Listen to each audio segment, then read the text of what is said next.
Hello மக்களே, இன்றைக்கி ஒரு குட்டி மினி விலாக் பார்ப்போமா?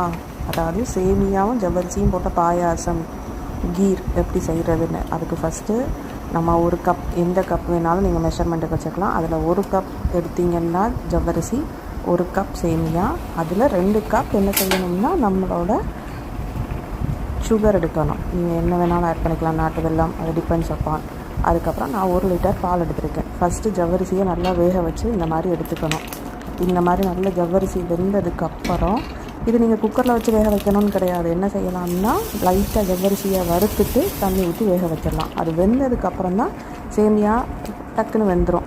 அதுக்கப்புறம் இதெல்லாம் ரெடி பண்ணி வச்சுக்கணும். முந்திரி, கிஸ்மிஸ், பால் கொதிச்சிருச்சு, அதில் நான் சுகர் ஆட் பண்ணி வச்சுட்டேன். இப்போ என்ன இதில் செய்ய போகிறோம்னா, நம்ம ஆட் பண்ணி பாயில் பண்ணி வச்சுருக்க மில்கை ஆட் பண்ண போகிறோம்.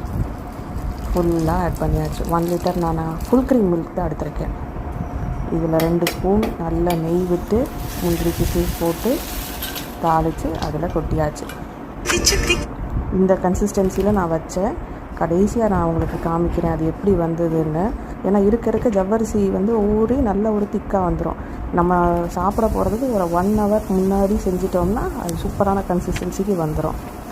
இப்போ பாருங்கள் எப்படி திக்காயிருச்சுன்னு. முதல் எப்படி இருந்தது, இப்போது ரெடி. நம்மளோட பால் பாயாசம் ரெடி.